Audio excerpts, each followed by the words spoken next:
News updates are brought to you by StyleBoost.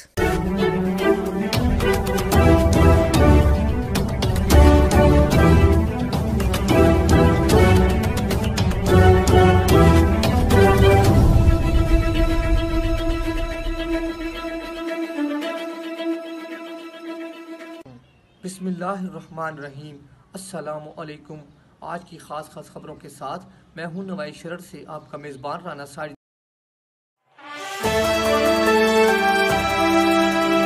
آج جمعرات کا دن ہے اور 14 محرم الحرام 1442 ہجری 19 بھادو 2077 بے ستمبر 2020 عیسوی کی 3 تاریخ ہے۔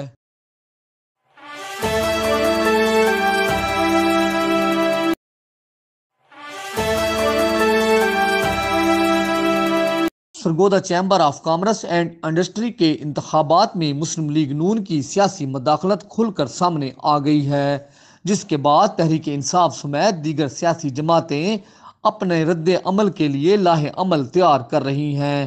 Sargodha chamber of commerce and industry کے انتخابات کا دوسرا مرحلہ 17 ستمبر سے شروع ہوگا۔ 17 ستمبر کو خواتین کی نشست پر انتخاب ہوگا۔ یہ سیٹ مہنات عطا کی مدت پوری ہونے کے بعد خالی ہو رہی ہے، جبکہ 24 ستمبر کو نئے صدر اور عہدیداران کا انتخاب عمل میں لایا جائے گا اور 28 ستمبر کو نئے عہدیداران اپنے عہدے کا چارج سنبھال لیں گے اور اسی روز نئے صدر جنرل باڈی کے اجلاس کی صدارت بھی کریں گے۔ یہاں یہ امر قابل ذکر ہے کہ نئے صدر کے لیے فریقین نو منتخب ایگزیکٹو ممبر سابق وائس چیئرمین ملک اشرف عوان کے بھتیجے ملک آصف امیر عوان کے نام پر متفق ہیں۔ سیاسی تجزیہ نگاروں کے مطابق سرگودا چیمبر کے انتخابات بظاہر پرسکون ماحول میں ہوئے ہیں اور فاؤنڈر گروپ کے چیئرمین عامر عطا باجوہ نے مخالف گروپ کو ساتھ ملا کر بڑی سیاسی چال چلی ہے اور دونوں گروپوں نے اپنے حمایتیوں اور ووٹروں کے اعتماد کو ٹھیس پہنچا کر اپنے مفادات حاصل کرنے کی کوشش کی ہے۔ دونوں گروپوں میں اندر خانہ سخت بے چینی اور کھچڑی پک رہی ہے اور اس کے اثرات آگے چل کر محسوس ہوں گے۔ اس کے ساتھ ساتھ سرگودا چیمبر کے الیکشن میں سیاسی مداخلت کھل کر سامنے آئی ہے اور الیکشن کے لیے تمام منصوبہ بندی اور اتحاد کا سہرا مسلم لیگ نون کی قیادت کے سر باندھا گیا ہے۔ یہ بات تحریک انصاف سمیت دیگر سیاسی پارٹیوں کو پسند نہیں آئی اور اب نون لیگ کی مخالف سیاسی پارٹیاں بھی چیمبر کے معاملات میں مداخلت کریں گی۔ ان حالات میں سرگودا چیمبر کا پلیٹ فارم مرکزی انجمن تاجران سرگودا کی طرح متنازع اور فالج زدہ ہو سکتا ہے۔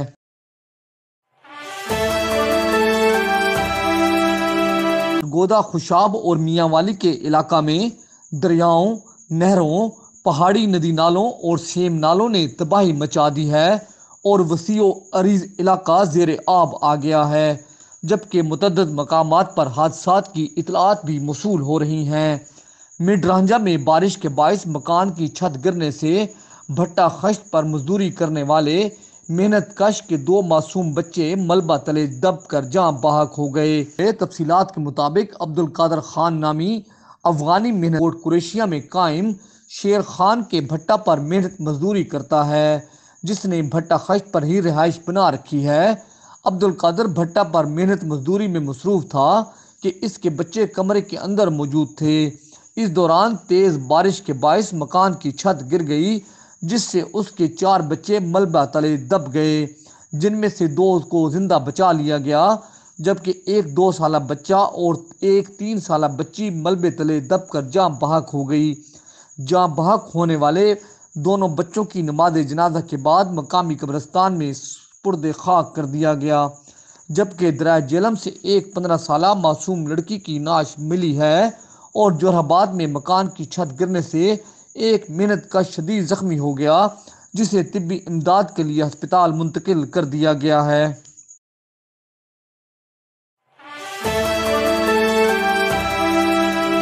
سرگودا ڈویژن ڈاکٹر فرح مسعود نے چیف آفیسر میٹروپولیٹن کارپوریشن کو حالیہ بارشوں میں پانی کے نکاس کو یقینی بنانے کے لیے تمام ڈسپوزل کی موٹریں فنکشنل رکھنے کی ہدایت کرتے ہوئے شہر کے نشیبی علاقوں سے پانی کے اخراج کی صورتحال کی ہر 4 گھنٹے بعد رپورٹ انہیں بھجوانے کی ہدایت کی ہے۔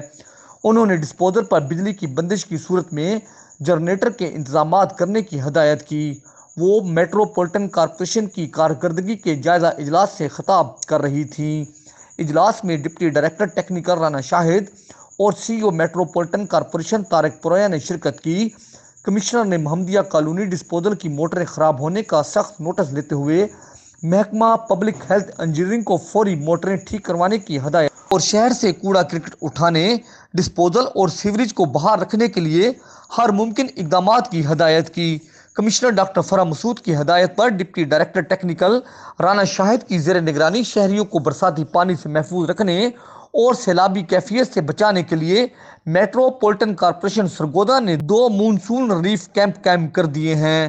شہری برساتی پانی کے اجتماع، دیگر مسائل کے حل اور سیوریج کے چوک ہونے کی صورت میں میٹروپولیٹن کے قائم کردہ کنٹرول روم کے رابطہ نمبروں 048923009 اور 04892300530 پر رابطہ کریں۔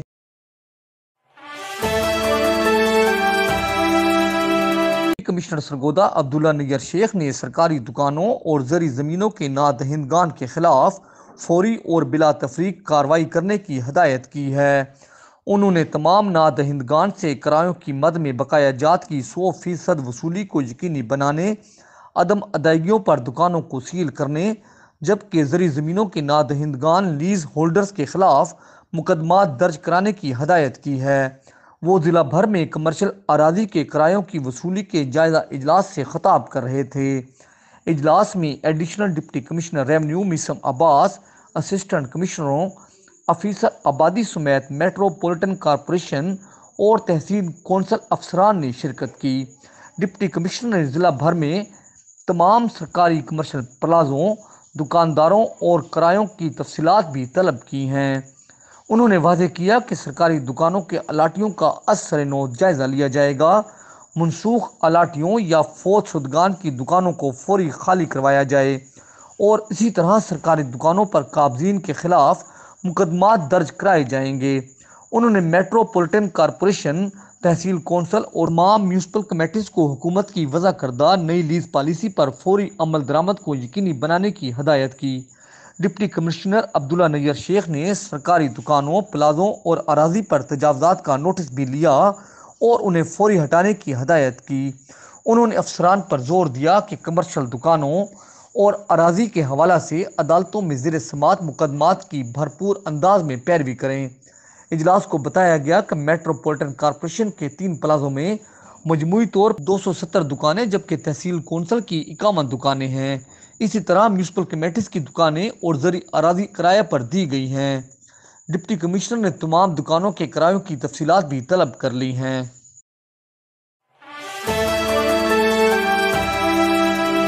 ڈپٹی کمشنر سرگودا عبداللہ نیر شیخ نے سکوائش کمپلیکس کی تزئین و آرائش کے بعد باضابطہ افتتاح کر دیا ہے۔ سکوائش کمپلیکس 1984 میں تعمیر ہوا لیکن ماضی میں عدم توجہ کے بعد کھلاڑیوں کو سہولیات فراہم کرنے سے قاصر رہا۔ ڈپٹی کمشنر کی ذاتی دلچسپی سے سکوائش کمپلیکس کی تزئین و آرائش کی گئی۔ ابتدائی طور پر سکوائش کمپلیکس میں 2 کورٹ بنائے گئے ہیں جبکہ دوسرے مرحلہ میں ملحقہ محکمہ سپورٹس کی خالی اراضی پر مزید سکوائش کورٹس بنائے جائیں گے۔ اس موقع پر ڈپٹی کمشنر نے ضلع سے تعلق رکھنے والے مختلف کھیلوں میں اور ملکی اور بین الاقوامی سطح پر شاندار کارکردگی دکھانے والے 20 کھلاڑیوں میں شیلڈیں اور انعامات تقسیم کیے۔ انہوں نے کھلاڑیوں کو نقد انعامات بھی دیے۔ اس موقع پر بات چیت کرتے ہوئے ڈپٹی کمشنر نے کہا کہ سرگودا میں رواں ماہ سکوائش اور باسکٹ بال کے قومی سطح کے میچز کروانے کا فیصلہ کیا گیا ہے جبکہ محکمہ سپورٹس کو سنوکر اور فٹ بال کے قومی سطح کے ٹورنامنٹ منعقد کرانے کے لیے منصوبہ بندی کی ہدایت کی گئی ہے۔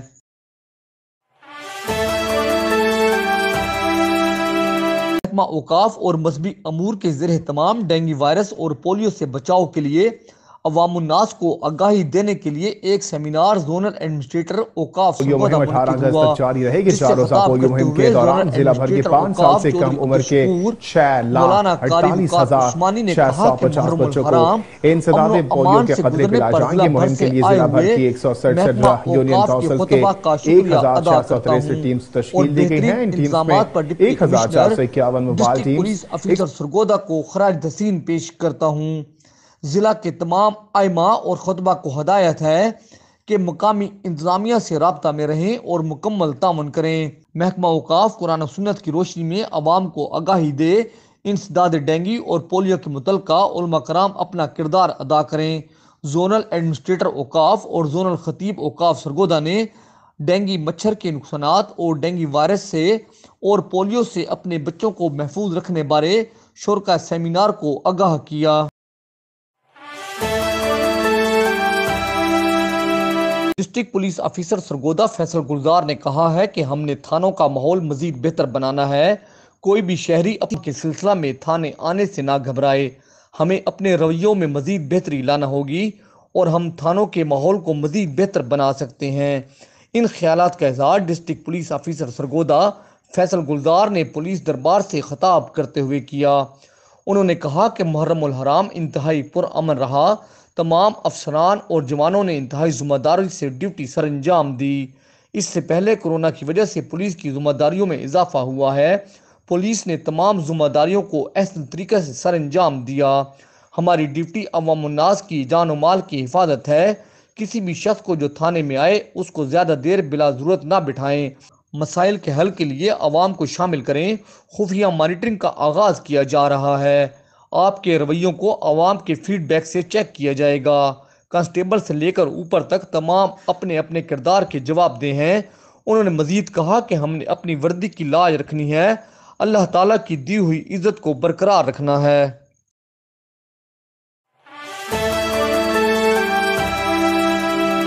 نیوز قمر رسول نظامی نے خبر دی ہے کہ بھلوال میں 12 سالہ قرآن پاک کے طالب علم کی ہوئی نعش معمہ بن گئی ہے۔ مختار کالونی کا رہائشی 12 سالہ طالب علم 15 پاروں کا حافظ قرآن تھا۔ بچے کے والدین کا کہنا ہے کہ ہم بچے کو گھر چھوڑ کر رشتہ داروں سے ملنے گئے تھے، واپس آئے تو بچے کی نعش ملی۔ تفصیلات کے مطابق آج گلی نمبر 15 مختار کالونی بھلوال کے رہائشی وحید کا 12 سالہ بچہ حسین گھر میں اکیلا تھا۔ جب اہل خانہ عزیزوں سے ملنے گئے واپس آئے تو بچہ پھندا لگا ہوا تھا۔ پولیس نے بچے کی میت کو قبضے میں لے کر پوسٹ مارٹم کے لیے TH ہسپتال منتقل کر دیا۔ اس واردات کے بعد علاقے میں خوف و ہراس پھیل گیا ہے۔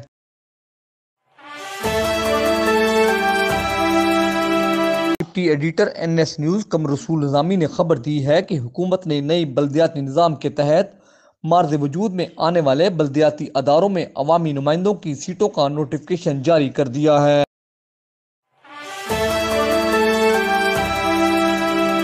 اس دعا کے ساتھ کہ اللہ رب العزت کورونا وائرس سے پوری انسانیت کو نجات دے، آمین۔ انشاءاللہ ہم کل پھر حاضر ہوں گے تازہ خبروں کے ساتھ۔ اللہ حافظ۔